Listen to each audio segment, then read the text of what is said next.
first lecture of the lecture series on the arts by the Doon School Old Boys Society. We have felt that for a long time this is a space that the Doon School occupies but does not occupy. We find that we are unable to reach out many times to our spouses because we have wonderful dinners and we have wonderful sporting events, and then they feel a little left out because we tend to congregate. So it's a two-pronged effort on our behalf. That one, to reach out to DOSCOs that perhaps are not sports people and have a slightly more cerebral interest in life. And also we want to reach out across fraternities. So we have Doon School boys here, we have people from Mayo, from Sana, from Welham Girls School, we have girls from Welham, boys from Welham, we have Scindia, we have Daly College.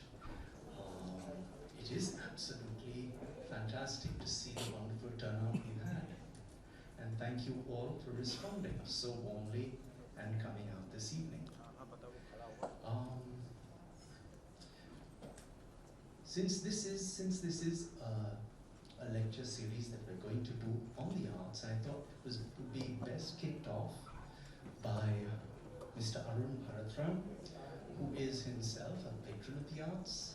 His family has patronized the arts, and so without further ado, Arun, would you a few words?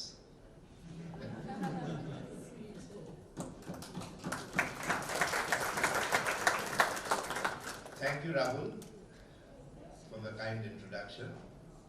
And I promise you it's going to be just a few words, because we really want to hear Sumanjit. And let me say, just coincidentally, the last time I met Sumanjit was in Amsterdam, outside the Van Gogh Museum, where my son, daughter-in-law, and their two children, we were trying desperately to get into the museum. And Sumanjit said, if you haven't booked tickets in advance, there's no chance of you opening it there. So we were highly disappointed. And we saw some of the paintings in the other museums. Some of Van Gogh's paintings there. Since Rahul wanted me to speak a little bit about broadening our horizon from the kind of activities we do, and this applies, by the way, not just to DOSCOs, but to all, particularly boarding schools, but also day schools. We have become quite insular in focusing on activities which are more sports-oriented, and we have, to some extent, neglected the arts. We have neglected culture, and so I thought that we should really be, as a group of people, looking at having the lecture series where we can invite speakers who can speak on topics which are interesting, which are topics where perhaps, like, we don't know that all that. I don't want to even pretend I know much about either Van Gogh or about a lot of the paintings that I have some good paintings, but I am not qualified. I'm not qualified to comment on the way the paintings have been made and the depth of the paintings, etc. To the eye, they look beautiful, and so that's the limitation that I have as far as painting is concerned. But I do believe that in many other areas of arts and culture, we do need to broaden our horizon. Our country has wonderful plays that have been written over the centuries. not suggesting that a play be performed for us, but somebody can come and talk about the different types of theatre that exist in our country. Whether it is folk theatre, whether it is the tradition of the Marathi theatre, the tradition of the Bengali theatre. There are a whole series of theatre activities that take place, which have been taking place for generations. I don't know how many of us are aware of that. Similarly, when it comes to music, especially the next generation, the millennials, they are of course so conditioned by today's music genre that that is also starting to affect us, because that's all that we hear at home. We could have somebody to come and speak about the tradition of music, how it came about, folk music, classical music, film music, everything. I mean, we could have a speaker come and talk about that. And there are many other art forms that we could actually talk about.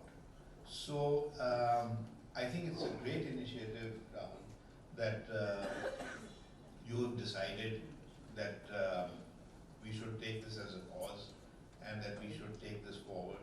And I hope that we can find the appropriate good speakers for different topics which can be selected by you and the DSOBS. Thank you so much, and I hope we all will have a wonderful, enjoyable evening listening to Sumanjit.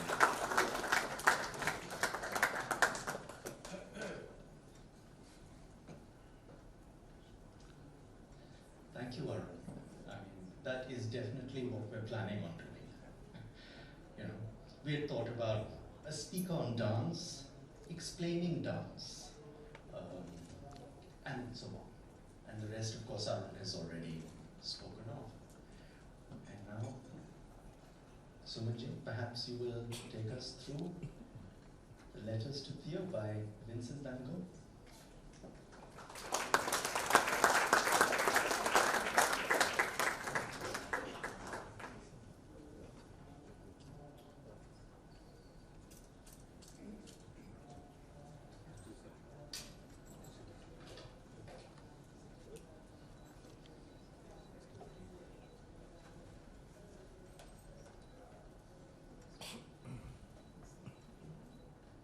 So, ladies and gentlemen, good evening.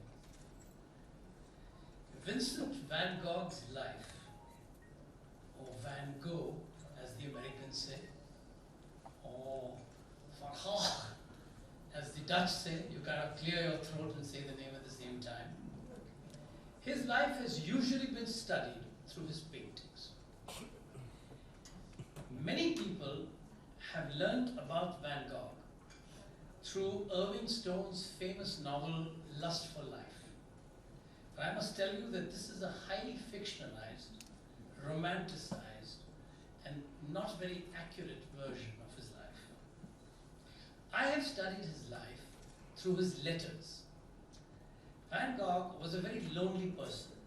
He was only really close to his brother Theo, who supported him financially throughout his life. Often at night, Vincent sat down and wrote a long letter, sometimes 20 to 30 pages, to his brother, in which he poured his heart out and told him everything about what he felt, what he read, what he was thinking of painting, what he painted, and so on and so forth. And there are 820 letters which were discovered by Johanna Bonger, who is Theo's wife, after Theo died. Theo had apparently just kept them, stuffed them inside. And she released these to the public. And it is these letters that tell us the real story about Vincent Van Gogh. Now, these letters often had detailed illustrations and sketches of what Vincent was planning to paint. So if you read his letters, you can actually almost walk through his life as he picks his brush up and translates his thoughts into action. He wrote in Dutch, French, and English, and these letters are available translated on the net, which is how I read them. Vincent was very well read. He was very fond of literature. He read all of Shakespeare, all of Charles Dickens. He read the French classics, Émile Zola, Guy de Maupassant, and he also read a lot of philosophy. And we get a lot of insights into the man as we go through his letters.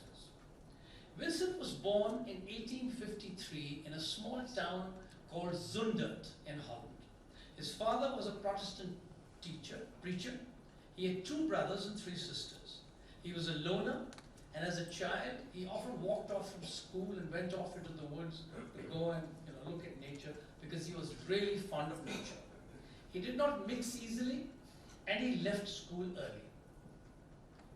Now, his uncles owned one of the largest art dealerships in Europe. It was called Goupil and Company. And at the age of 16, his uncle got Vincent a job as a trainee in their Hague office. Vincent was the oldest cousin. The uncle had no kids, and he was really the heir apparent to this whole empire. At 19, Vincent got his first rejection from a young lady. This was a girl called Caroline Hannapeak. And Vincent was potty about her, but she just didn't respond. She went and married somebody else. He was heartbroken, and in his letters he writes for months afterwards about the purity of his love. And this is significant, and I'll tell you why later. 4 years later, in June 1873, he transferred to their London office. And there he stayed as a paying guest with the lawyer family. And he developed strong feelings for their 19-year-old daughter, Eugenie. And, of course, fell in love with her and proposed to her. But she did not reciprocate. So this was the second time that he was unlucky in love. Vincent had a very good eye for art, but he was basically a socialist at heart. He did not enjoy the commercial aspects of the job. And so he often offended rich clients with his undiplomatic comments about them if he felt they weren't really interested in art. And Goupil didn't appreciate this. So they transferred him to their Paris office to give him one more chance. And at the age of 23, in April 1875, they said, sorry buddy, you just don't make the cut, and they asked him to leave. So he next tried to be a schoolmaster, and he answered an ad and went to England. And then he worked in Ramsgate, and then he took a second schoolmaster's job in Isleworth. But both these 2 jobs again, he was unsuccessful. So he came back to Holland, and he thought perhaps he should serve God like his father. So his family helped him to go to Amsterdam in May 1877 to study for religious exams. But there again, he lacked the discipline, and he dropped out.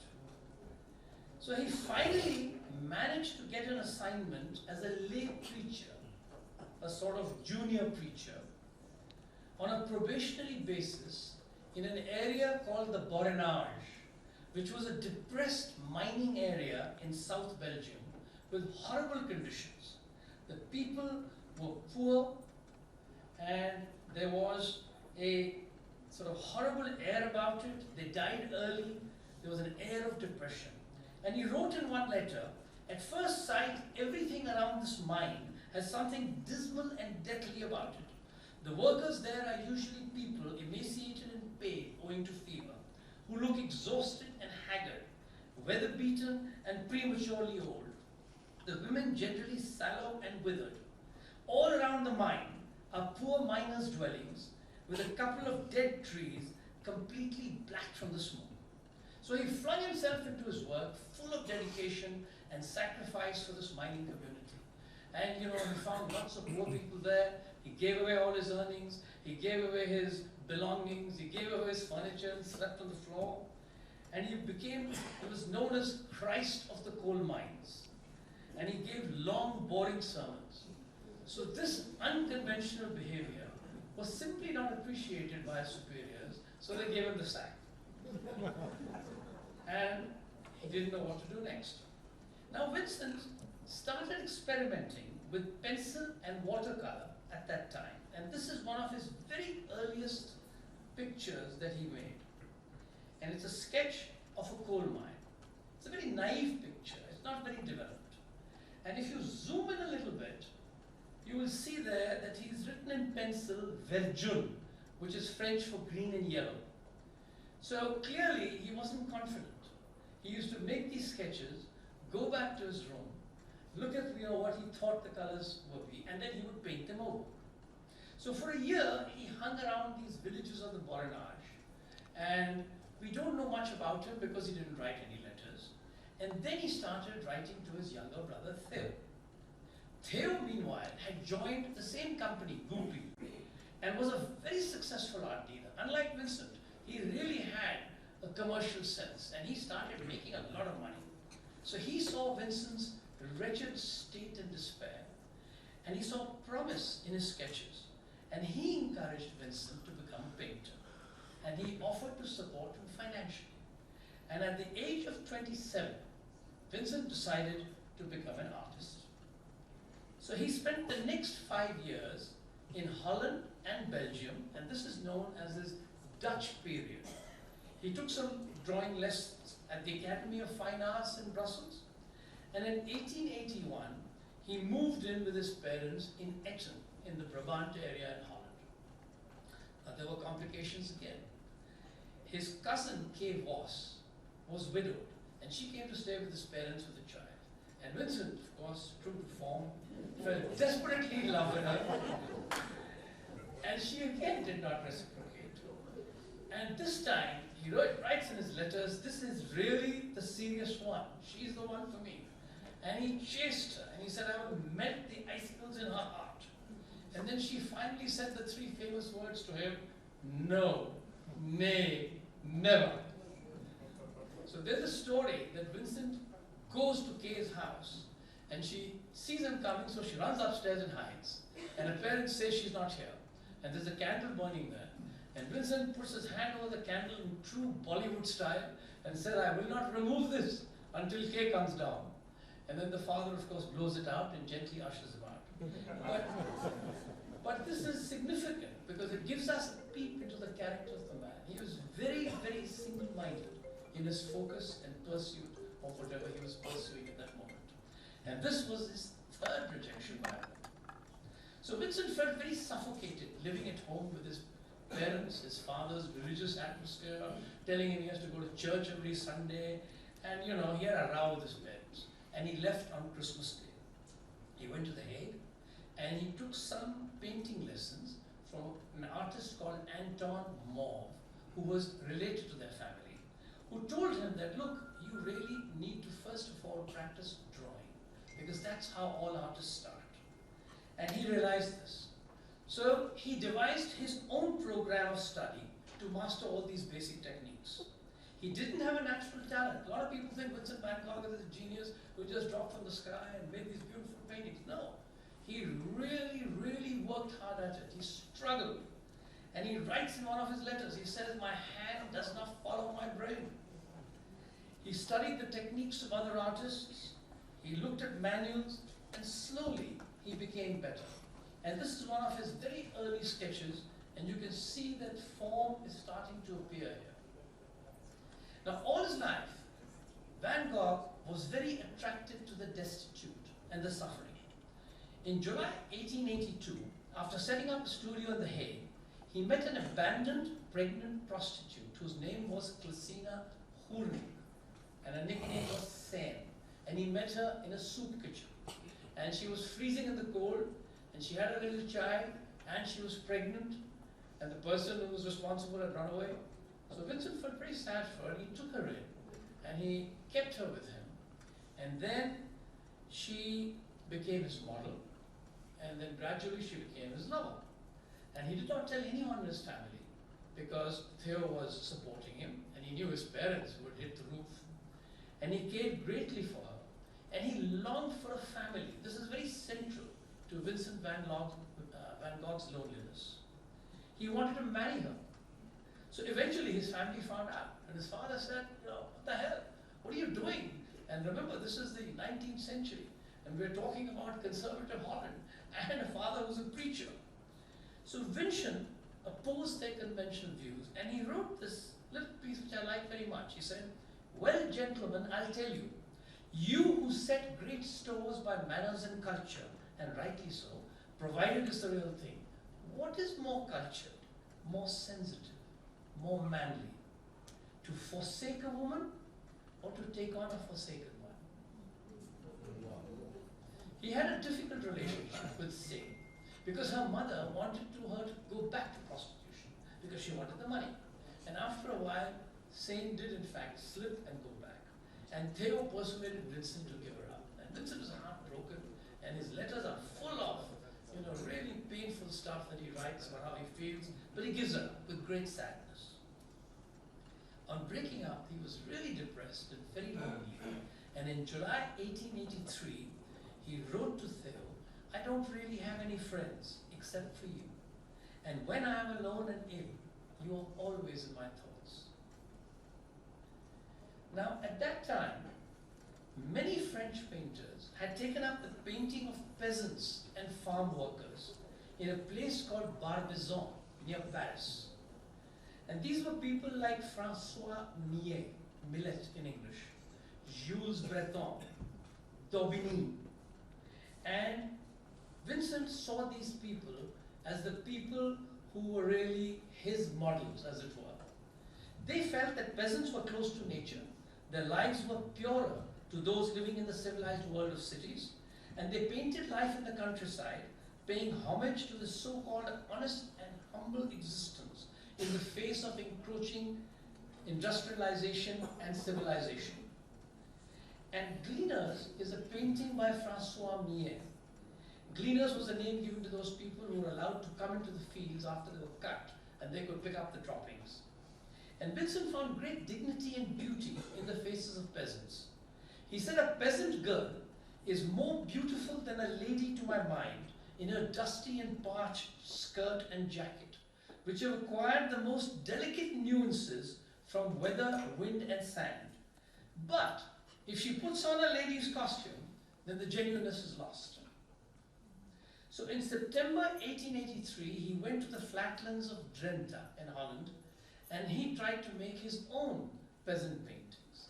So note the very dark colors, which was very popular at that time, and which is what he also did. Vincent was very desperate to live on his own. He hated living with his parents, but he had no money. So periodically he went back home, and in December 1883 he went back and stayed with them in Noonan. But he fell out with them again. There was acrimony about, over the K-Voss episode, and they're not accepting same, and he rented a studio in Noonan and started painting in this rural area. In early 1884, he suggested to Theo that he would give him his pictures in exchange for money. So Theo gave him 50 francs 3 times a month. Vincent said, "I don't want to feel I'm a beggar." And Theo kept his dignity with this arrangement, although both of them knew that none of the paintings were selling anyway. Theo pointed out that his dark paintings were difficult to sell because now a new movement had started in Paris called Impressionism, which had fresh, bright colors. In the summer of 1884, Vincent met Margot Bergerman, who lived next door. And Vincent's mother had fractured her leg getting off a train, and she used to run sewing classes. So Margot came to help her mother run these classes. Vincent met her, and of course fell in love again. But this time, Margot reciprocated. However, Margot's family said, "Nothing doing. You're not marrying this ruffian." And they sent her off somewhere. Margot took strychnine and almost died, and then finally recovered, and that was the end of that. And that was yet one more failed relationship in Van Gogh's life. So Van Gogh wanted to be a peasant painter, but he wanted to be different to other peasant painters. And in April 1885, he made his first large composition that many of you will recognize, called the Potato Eaters. He spent an entire winter and made 40 compositions of heads and hands before making the final painting. And you will notice it has grey, dark, monochromatic colors. The play of light and dark is very significant. His peasants looked tired after working very hard, which he did too, and he loved this honesty about them and wanted to paint them as they were. He did not want the artificiality of city life. And he wrote to Theo, "I've tried to bring out the idea that these people eating potatoes by the light of their lamp have dug the earth with the self-same hands they are now putting into the dish. And it thus suggests manual labor and a meal honestly earned. I would be wrong, I think, to give a peasant picture a certain conventional smoothness. A peasant picture should smell of bacon, smoke, and potato steam, and it should not become perfumed." So he thought he made a great painting. But Theo said, "You know, I don't really think you've hit it yet." And his artist friend Anton von Rappard wrote to him, "It's a caricature showing a woman with a dice for a nose. The other woman pouring tea looks artificial and contrived.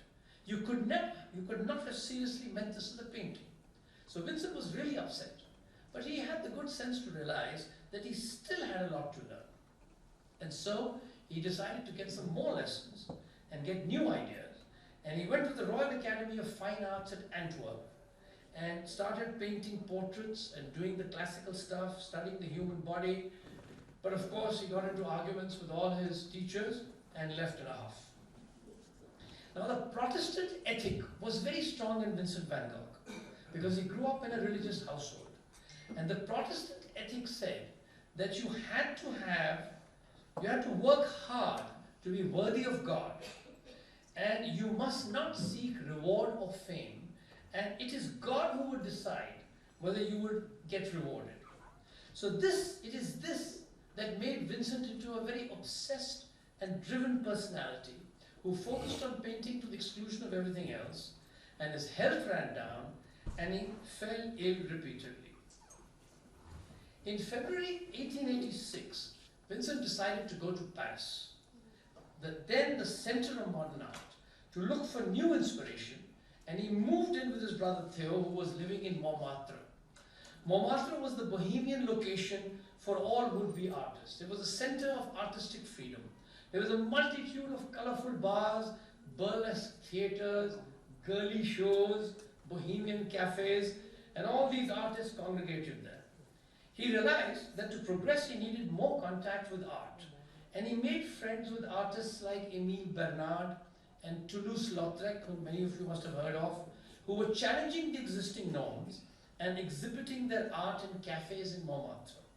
And they introduced him to this hedonistic life of Montmartre, where they drank heavily, absinthe was their favorite drink, and so on.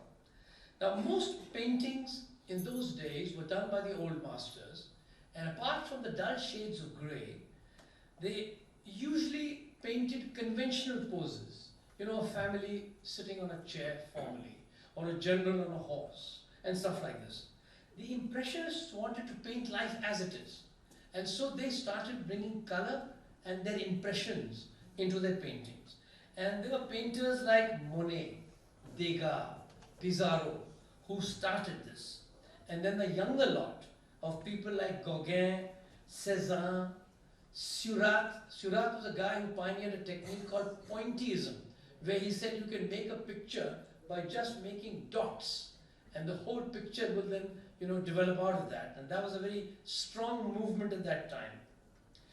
After seeing all this Paris avant-garde and all these penniless and broke guys, Vincent realized that his work was very old-fashioned. And he started experimenting with colors. He was very keen to do something daring and new. And so in March 1886, he made Boulevard de Clichy. And you can see color starting to emerge in Van Gogh. This was followed by Garden in Montmartre, which has courting couples. And you can see that he has taken the technique of Seurat, this sort of pointillism, points, and changed it slightly. And he's making streaks, small streaks. This painting is a very important step in his development as an artist. He moved from dark, somber paintings to bright color. The change was rapid, almost as if somebody had opened the blind and light had come flooding in. And slowly, this became his signature style. And we see this style in his self-portrait with his grey hat. So when in Paris, he met a lady called Agostina Segatori, and she had a restaurant called La Tambourine. You can see all the tables are like tambourines. And he had an affair with her, and this is a funny kind of picture because you don't know where her hair ends and her hat begins. But this relationship did not last. And after this, he had no further serious relationships with women. He just went to brothels, which was very common in those days. He wrote to his sister Wilhelmine in October 1886. He said, "For my part, I still continually have the most impossible love affairs, from which as a rule I emerge only with shame and disgrace." Vincent found Paris too exhausting. Too much happening, too much visual noise, too much late nights, drinking, and too cold, and he didn't keep well. He wrote, "It seems to me almost impossible to work in Paris unless you have a refuge in which to regain your peace of mind and self-composure. Without that, you're bound to get utterly numbed." And he longed for a place that was peaceful and warm. Now, I'd like to pause here for a moment and tell you the tremendous effect that Japanese art had on Vincent van Gogh. Japan had been in isolation for many years and was opening out to the world in 1884. And in the late 19th century, there was a craze in Paris for all things Japanese, in arts, crafts, clothes, architecture. Japanese painters popularized their paintings by making prints. They used to make woodcuts and then stamp them out, a bit like batik. And then they could distribute lots of prints to lots of people, and so they could reach a much bigger audience. And they used fantastic colors, which Van Gogh found fascinating. So here's a print by a well-known Japanese artist called Hiroshige. And these prints offered a different approach to composition and perspective, unlike in Western art. Van Gogh was searching for a modern, more decorative style of painting, and these Japanese prints provided this with flat areas of bright color. Remember this phrase, flat areas of bright color. So he studied all these Japanese artists, Hiroshige, Eisen, Kinichaka. Frog and stork is the same as that for a prostitute. So these early experiments sent his art in a new direction. Vincent started seeing, as he wrote in his letters, with a Japanese eye. Bright flat areas of color with bold contour lines, leaving out the horizon, zooming in on details of nature, and his work changed profoundly under the influence of these exotic, brightly colored scenes. Van Gogh never visited Japan, but he had a fantasy about Japan. He saw Japanese artists as humble artisans, living and working together in monasteries, sharing ideas, exchanging paintings, and he believed that the art of the future should be colorful and that Japan pointed the way. And so he started looking for his own Japan in Europe, and he felt he could get it in southern France. He saw that region as a paradise, much like Japan, with plenty of sun, beautiful nature, bright light, pure colors compared to the dark grey skies of northern Europe, and he therefore decided to move to Arles in the south of France in February 1888. Now this region exceeded his expectations. Arles was bright and sunny. You had this hot Mistral wind blowing there. He wrote to his sister, he said, "I'm in Japan. I mean, I know I'm not in Japan, but I feel I'm in Japan." The natural beauty around him offered him plenty of inspiration, and this is the period that really defined him. So here is one of the paintings that he made just after he arrived when spring came, and he started a series of studies of trees in blossom. He wrote to Theo that mental exhaustion of mine is disappearing. I no longer feel so much need for diversion. I am less plagued by passions and am able to work more calmly. And then he followed this up with the White Orchard and produced 14 paintings of fruit trees and blossoms in a month. He wrote to Theo, such subjects cheer people up. He was filled with new energy and heightened ambitions in Arles. He painted one sun-drenched landscape after another in an extraordinary period of creativity. He threw himself into his work. He would leave in the morning at 4 o'clock in the morning and go out, work like a crazy guy, not have lunch, not talk to anyone, and come home late at night, and all the locals thought he was a real nut. His work was a frenzy of exhaustion, and it often left him drained emotionally and almost physically broken and fragile. And he wrote, "I feel such a creative force in me. I am convinced that there will be a time when, let us say, I will make something good every day on a regular basis." So after his exposure to the Impressionist painters in Paris and the Japanese artists, color became very central to Van Gogh in his career. He was convinced that color was the real future, and he was very far-seeing in this. He had both an instinctive understanding of color, he read books in color, and he experimented. He kept this sort of box of balls of colored yarn, and used it to compare his colors, and said, instead of trying to render exactly what I had before my eyes, I used color to express myself forcefully.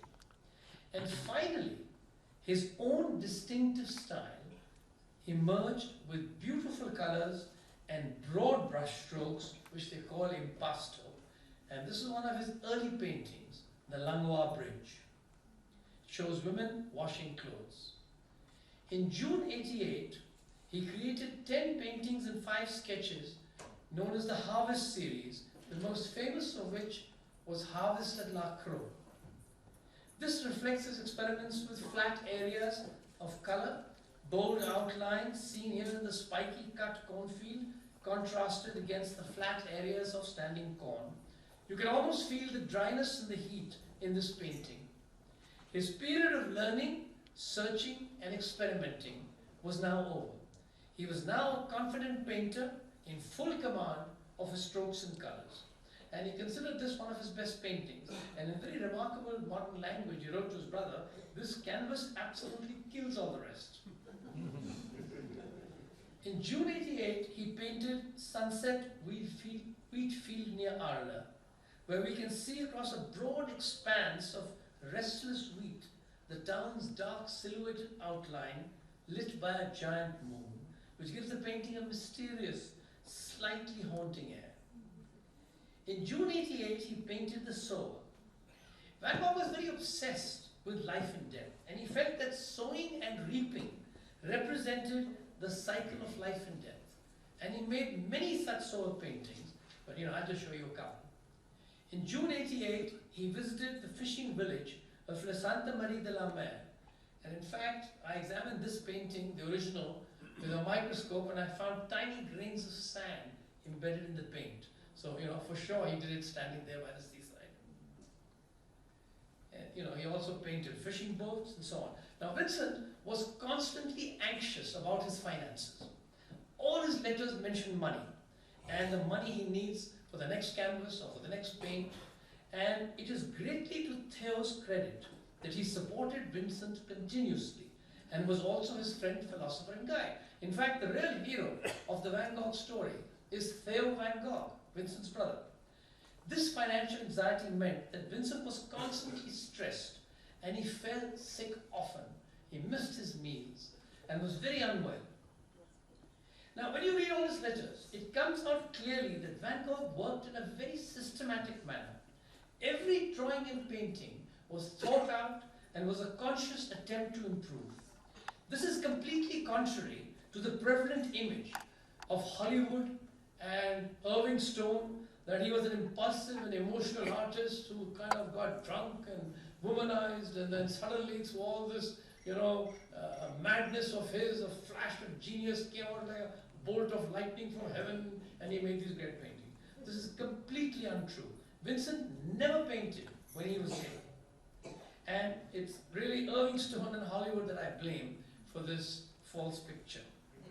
He wanted to be a serious portrait painter also. He got people in the town of Arles to pose for him. He became friends with the local postman, a fellow called Joseph Rouland, and painted his entire family. Vincent very much wanted to form a commune of artists in the south, like the Japanese. And so he asked Theo for an increase in his allowance to 200 francs per month.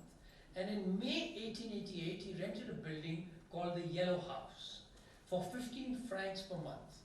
And in September 1888, he painted this. It's one of his very famous paintings. And it was the sanctuary that he longed for.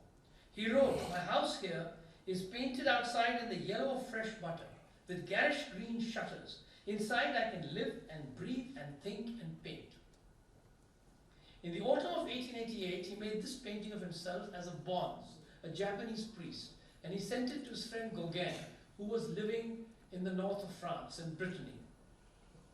In September 88, he painted one of his famous paintings again, The Night Cafe. He wrote, "I've tried to express the terrible passions of humanity by means of red and green. The room is blood red and dark yellow, with a green billiard table in the middle. There are 4 lemon yellow lamps with a glow of orange and green.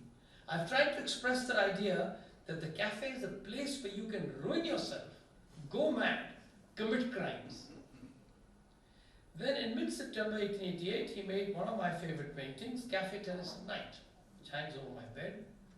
He says, "Often seems to me that the night is even more richly alive and colored than the day, colored in the most intense violets, blues and greens."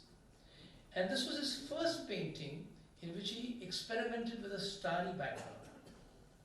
In the same month, he also painted Starry Night over the Rhone. The Rhone River was only 2 minutes from his house.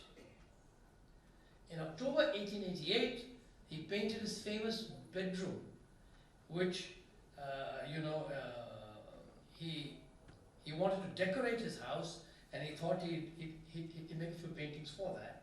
And subsequently, in fact, he made 3 different versions of this, one of which hangs in Amsterdam, one in Chicago, and if you study them closely, and I did, you'll find small changes in each. The bottles are placed in different places, the pictures get changed around, there are slight differences in colors. He takes liberties, the colors are heightened, the dimensions exaggerated, the head of the bed is very large, etc. He agonizes in his letters about his paintings not selling. In one letter he says, "I can do nothing if my paintings don't sell. I believe the day will come though, when people will see that they are worth more than the cost of paint and my meager subsistence that I put into them." Ladies and gentlemen, even after 130 years, when you read through his letters, believe me, the integrity and honesty with which this man writes sears through the paper. And it's all you can do to not let your eyes go moist, believe me. Vincent was greatly in awe of Paul Gauguin, and he wanted him to come to the Yellow House. And after much persuasion, Gauguin decided to come. And Vincent wanted him to be the head of this house and this collection of artists that he hoped he would form in the South.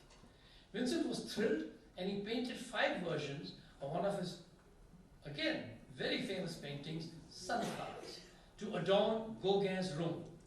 He loved nature. Sunflowers were his favorite flower, and he uses yellow here in so many different ways.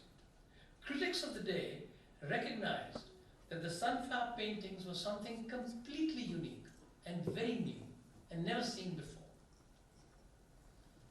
In the autumn of 88, he made another variation of the sower, where he uses colors to express emotion and passion, and the bright yellow sun looks like a halo, turning the sower into a saint. Now for Vincent and Gauguin, living together was great fun in the beginning. Then the initial joy and excitement of working together was replaced by constant bickering. Gauguin believed in painting with the imagination. If you see any of his paintings, they look a little weird. Vincent was a believer in painting realistically what he saw in front of him. And so they had huge arguments. Vincent wrote, "Our debates are exceedingly electric, and sometimes when we finish, our minds are as drained as an electric battery after discharge." There was frosty and cold weather. The 2 of them were stuck in this yellow house, and they got on each other's nerves. Arguments got very heated and strained, and Gauguin felt that this is not working out. And he told Vincent, "I think I want to go back to Paris." Vincent was really upset about this. His mood started changing. One moment he was lucid, the next moment he was agitated. And on the 23rd December 1888, Vincent suffered an acute mental breakdown and cut off his ear. The popular story is that he did so on a prostitute's request and gave her the ear. Gauguin later reported that as he stepped out of the house to go for a walk, Vincent approached him with a razor in his hand and a funny look in his eye. So Gauguin said, I turned around and stared back. Now Gauguin was a powerfully built guy and a strong personality. And he said Vincent halted and went back into the house. They then let him off. Gauguin then left for Paris without meeting Vincent. He is reported to have said, if Vincent asks for me, tell him I have left for Paris. The sight of me could be fatal for him. Why would he say that? There are a lot of conflicting theories about what happened. There's a lady called Bernadette Murphy, an Englishwoman, who lived in Provence, researched this ear episode for 2 years, and published her findings in 2016. Did Gauguin, an expert swordsman, get into a fight and cut Vincent's ear? I read the report written by the doctor, Dr. Felix Ray, the translation, and he describes small zigzag cuts over his ear, which would be quite consistent with those made by a rapier. German scholars back this theory. Gauguin's reports to the police and his autobiography published many years later have differing accounts. And he doesn't mention the razor that Vincent is supposed to have accosted him within the park. Gauguin later writes to Vincent, asking, and I saw the letter, asking for his swordsman's gloves and gear, but not his rapier. Vincent writes to Gauguin, you are quiet, I will be quiet too. What is this pact of silence? I went through Gauguin's sketches and I found a sketch of an ear with the word ictus, I-C-T-U-S written under it. So I looked up ictus in the Oxford Dictionary. It says a sudden attack or blow. Why would Vincent keep quiet about it? Was it because he was so desperate for Gauguin to stay? Was it because they had an affair? Murphy went through the town's registers and she traced this prostitute Gabriel's family, who were upset with the current theory, and they said, this is nonsense. Our grandmother was never a prostitute. And eventually, to cut it short, it was established that Gabriel was from a respected family. She was bitten in the arm by a dog. She went to Paris to get treated by Louis Pasteur because, those early treatments were just coming out at that time. And in order to earn money to pay for this treatment, she got work as a maid in this brothel, where she washed glasses and changed sheets. Vincent used to come here, and he'd seen her. And on the night of the incident, Vincent met her in the street outside the brothel and handed over the ear. Murphy's theory is that in his heightened state, Vincent, who was also, remember, very religious, gave the girl a part of his healthy body to replace her damaged flesh. And the words he spoke that night were similar to those that Christ spoke at the Last Supper. This is my body. Take it in memory of me.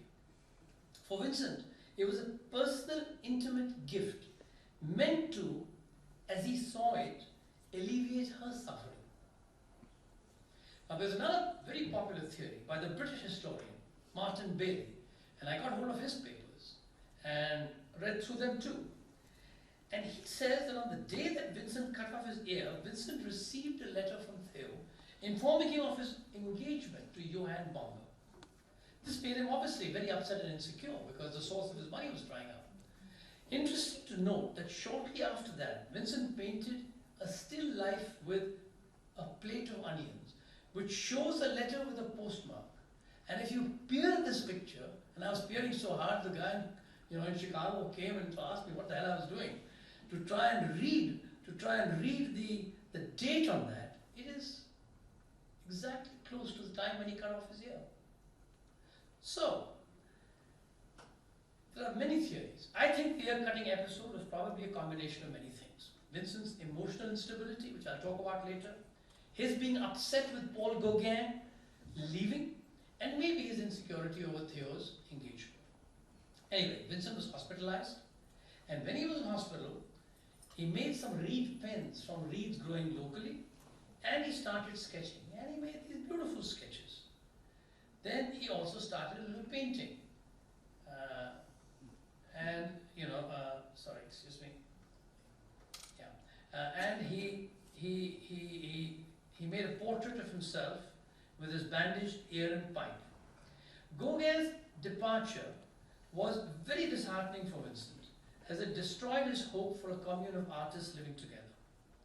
And when he returned, Vincent was plagued with insomnia and nightmares, which drained him physically and mentally, but he still continued painting.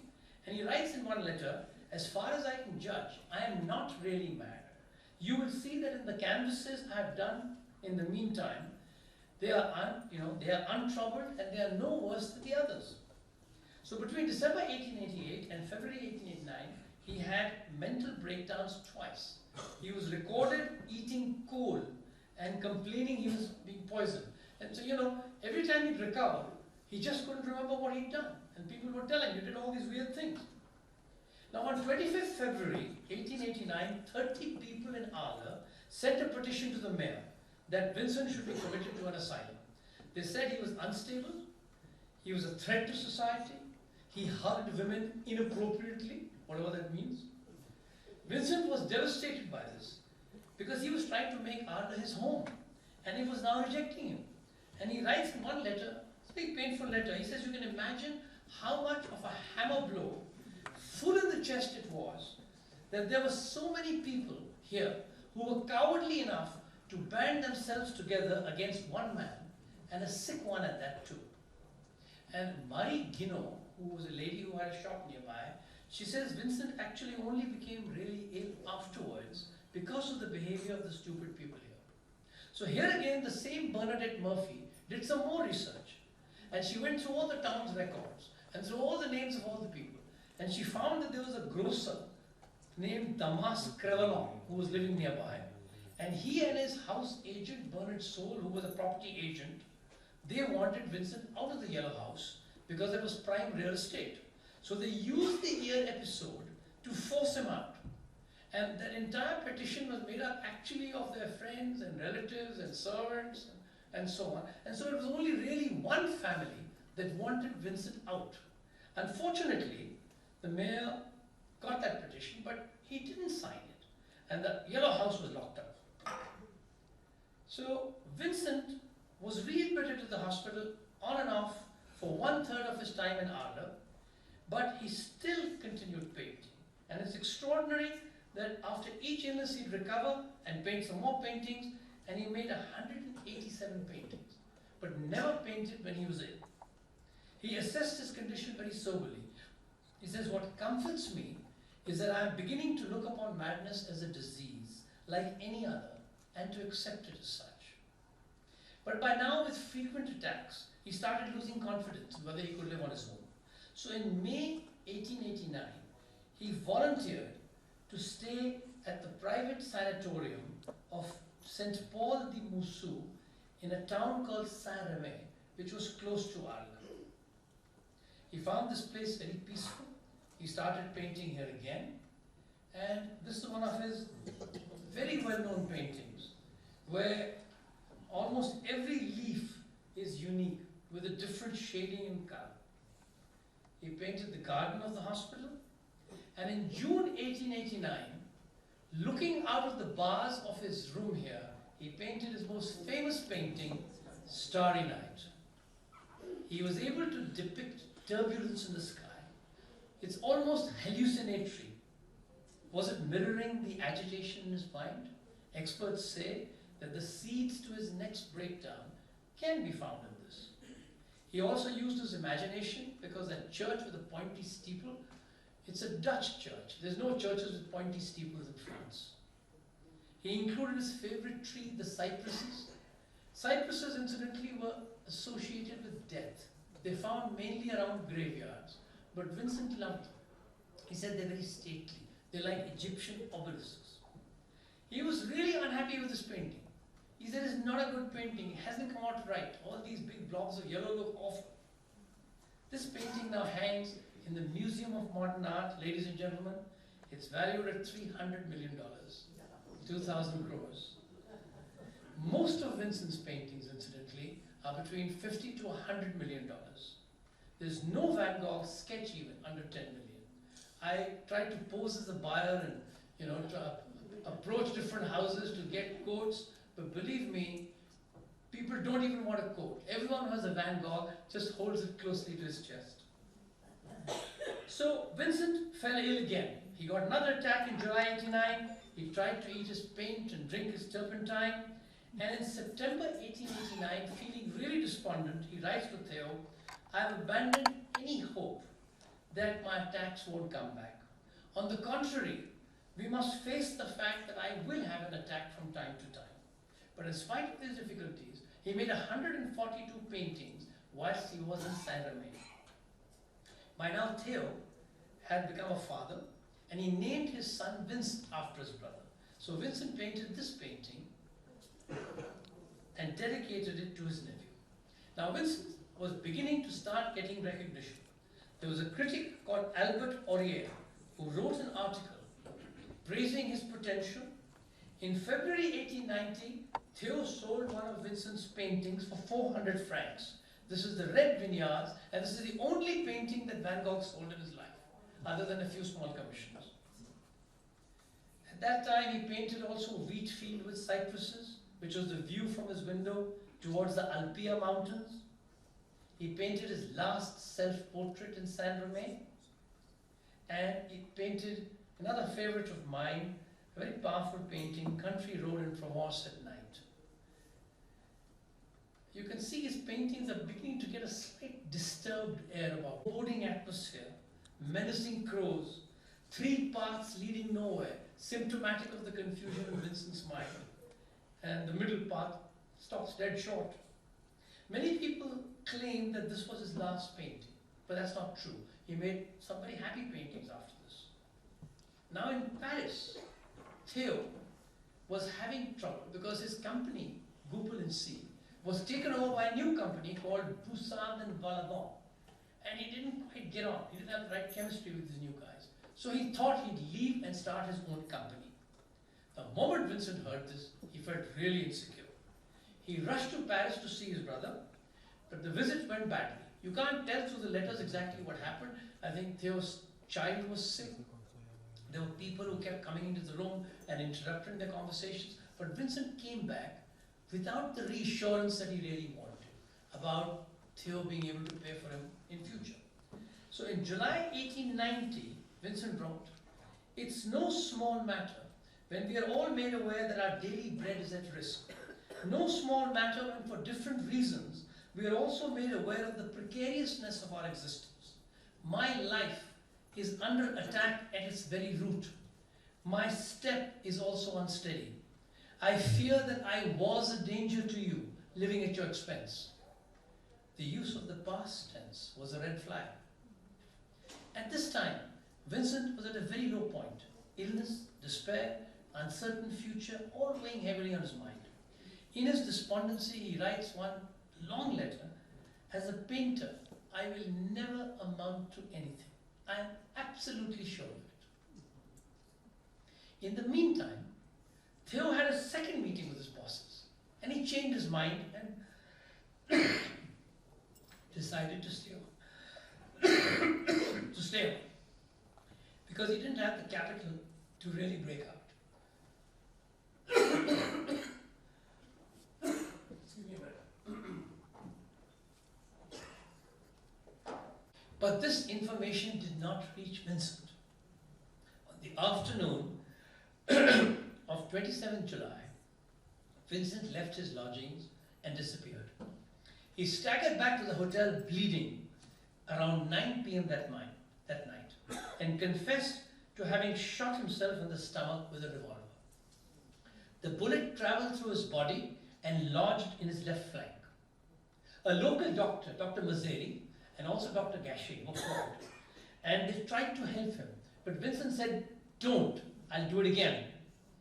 Theo rushed down from Paris and tried to comfort him, but not much could be done. Vincent was in agony. sat with Theo, smoked his pipe, and at 1:30 a.m. on 29th July, Vincent Van Gogh died in Theo's arms, explaining that his suicide had been deliberate. According to a letter Theo wrote to his sister Lise, he said, "When I was sitting with him, and I told him that we would try to cure him and he shouldn't give up, and we kept hoping that he would be spared this sort of despair.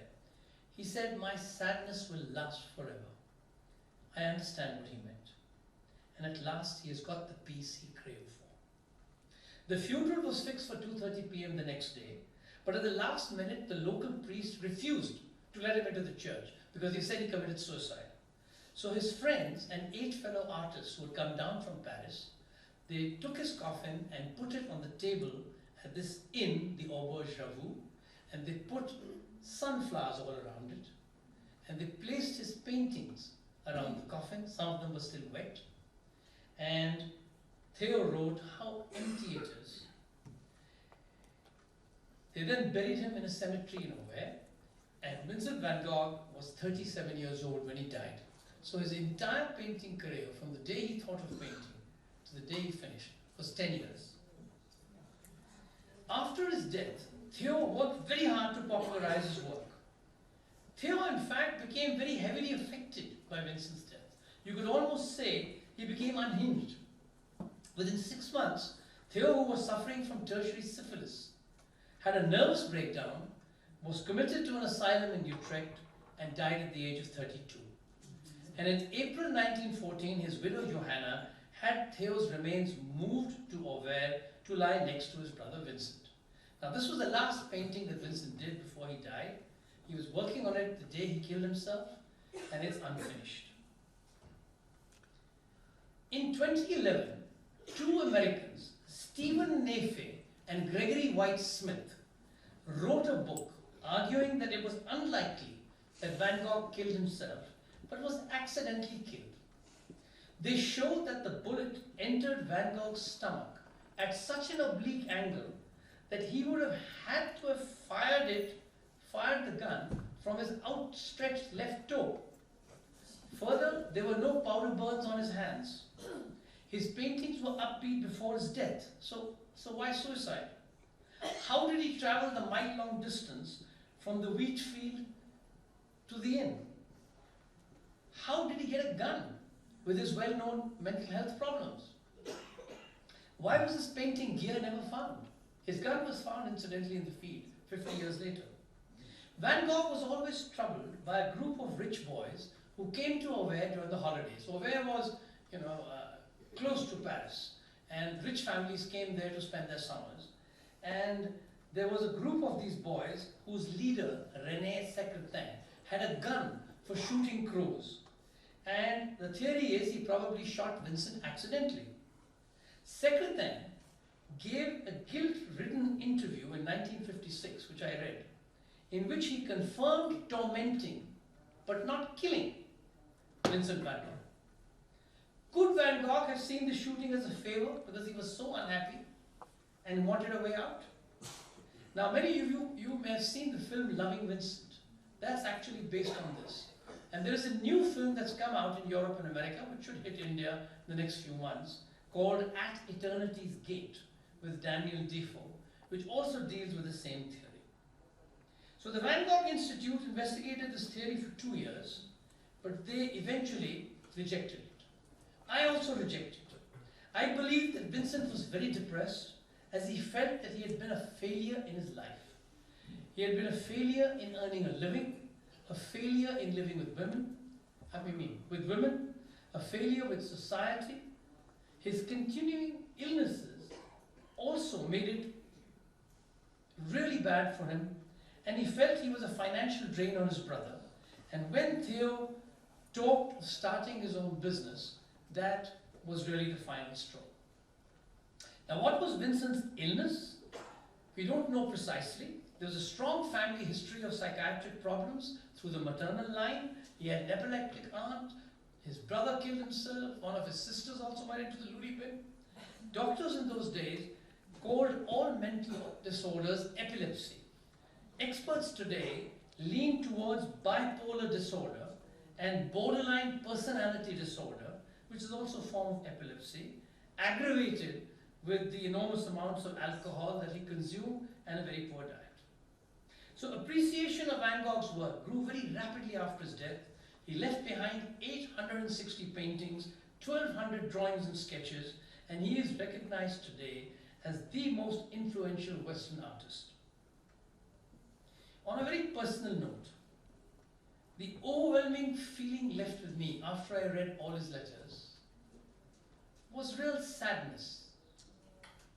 In his last letter to Theo, found in his blood-stained pocket the day he shot himself, he wrote, and to be honest, it is only through our pictures that we speak.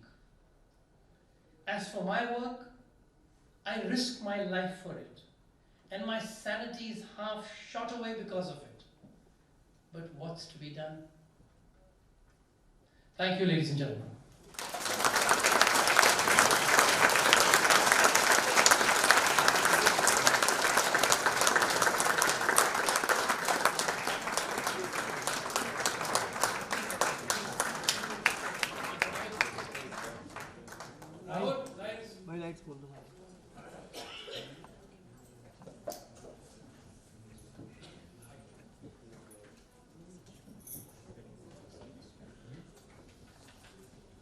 Well, we're opening the floor for some questions. This has been an absolutely brilliant talk. Sumanjit, absolutely fabulous. I mean, we are, as the DSOBS, we are going to reflect in your brilliance. Mike. Really, just fabulous. First question. Sorry, question you said, no? Yes, yes, yes. Sir, I'd like to ask you that he made so many paintings. He made so many paintings and he couldn't sell them. Then who got the treasure? All these paintings, and how were they? So all these paintings actually lay with his brother Theo. You know, remember he had that arrangement where he said, I'll send you a painting a month. And in fact, they just lay in his bathroom and his bedroom for years. And then Theo's wife, Johanna, realized that these were very valuable. So she sold a few of them. And after that, she donated them all to the government. And they formed this institute in Amsterdam, where you can go today to see them. But of course, many of them had by then already started moving around. So you can see his paintings now, I'd say, in 4 or 5 different places.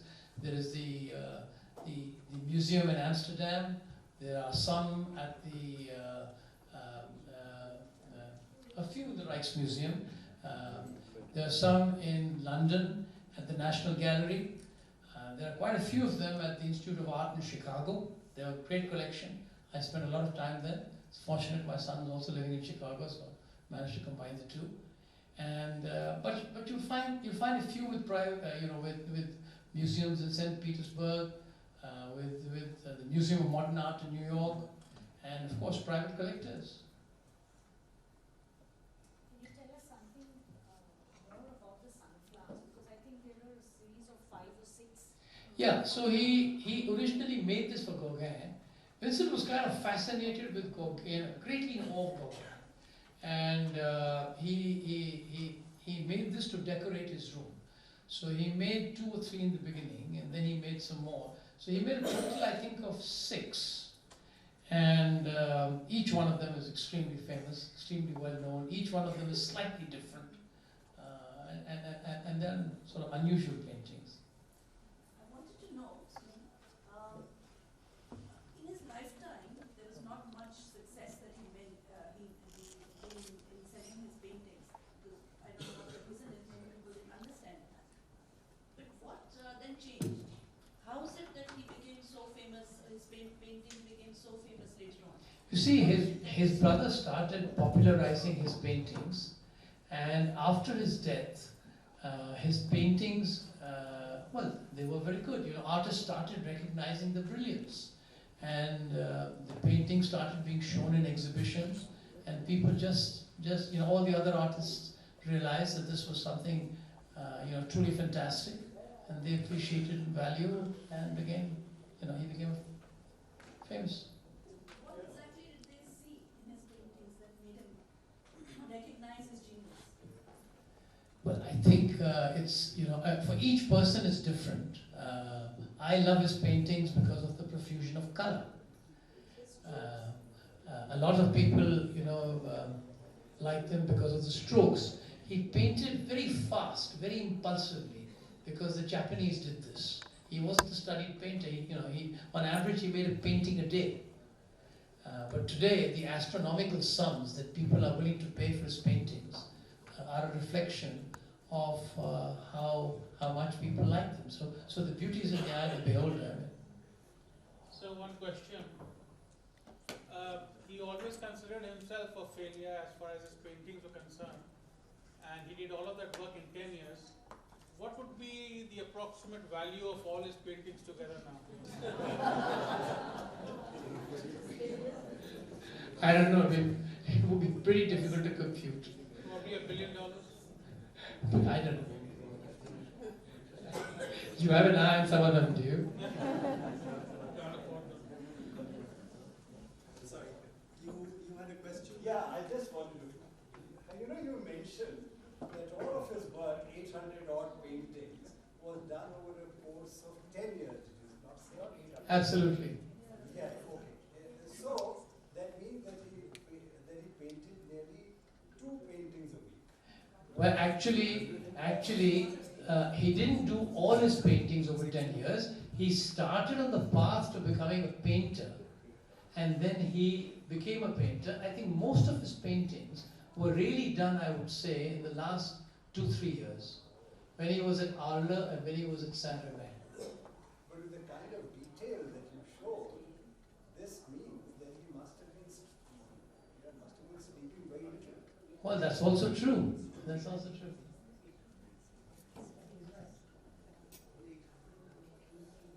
No. All 800 didn't happen in the last 2-3 years, but his prolific painting period was towards the end. Remember at the beginning he was sketching and learning and experimenting and all that sort of stuff. The medium he used was only oil always, or some other mediums also? No, he made 1,200 sketches. He made lots of sketches, and he started off, as I showed you, by doing watercolors. He did charcoal, but he moved on to oil, and oil was a sort of major medium of expression. Oil takes time. How did he make so many paintings in a day? Oil takes a lot of time when you paint. Well, one a day, but I guess he just churned them out. Acrylic wasn't there, I think. Acrylic painting wasn't there that time. No, that's true. Yeah, acrylic is fast. And you may remember my remark. Yeah, a lot of his paintings took weeks to dry. So he'd hang them out and so on and so forth. Sumanjit, this was a brilliant talk. And can you tell me whether you've given this kind of a talk elsewhere, overseas, including in Van Gogh museums, etc.? Because the kind of research you've done, I wonder if anybody else has. No. This is just a fun thing. Actually, this was just a fun project. I've been fond of Van Gogh all my life. And I was planning to go to Europe this time last year. And I thought that why don't I just read a couple of his letters before I go. And they were so interesting that I made it a little personal project to sit down and read them. And I disappeared into my study every night for an hour. And every evening I sort of calculate the 30 days to go and 600 letters to go through them, but I must finish 20 tonight. And I just plowed through them. But I discovered, in fact, that when I reached the museum and I hired a curator to walk around with the curator, then the curator asked me, they said, how on earth do you know so much? You live in Delhi. And I said, I read these letters. So very few people do that. So, inadvertently I sort of gleaned a bit of knowledge on that. So have you talked elsewhere? Sorry.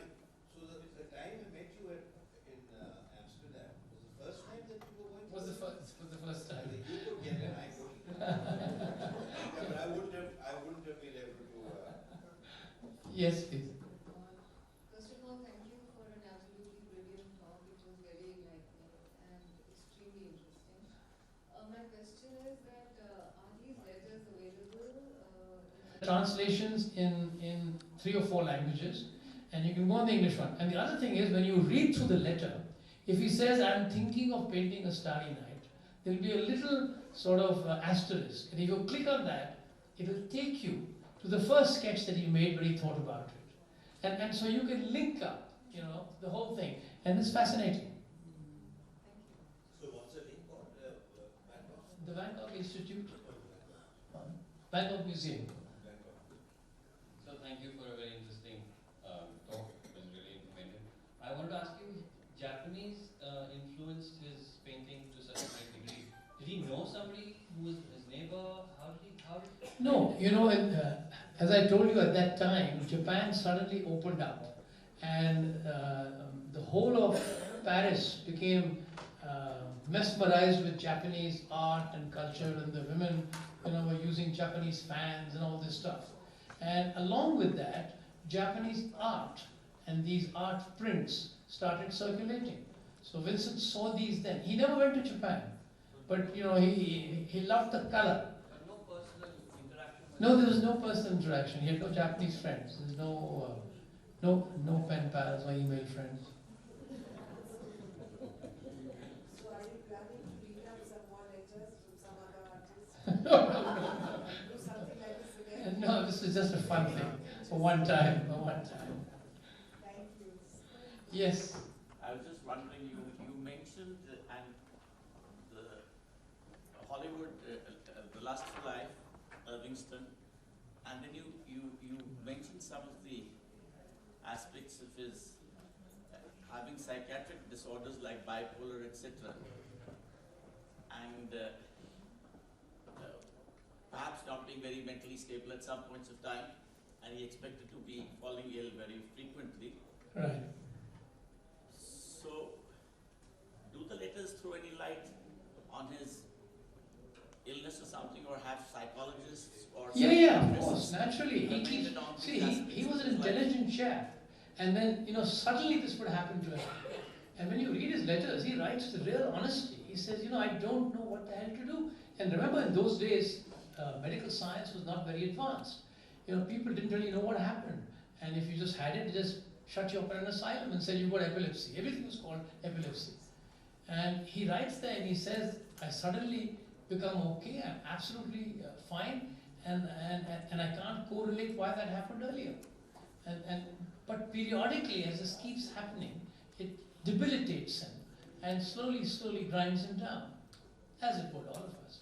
So these letters would throw probably some light for the psychiatrist to learn something about the disorders, etc. that exist. Well, there's been umpteen literature written by doctors and psychiatrists. There are books I can refer you to. And these literature we can get on the net, and you know, I can tell you some books if you're really interested.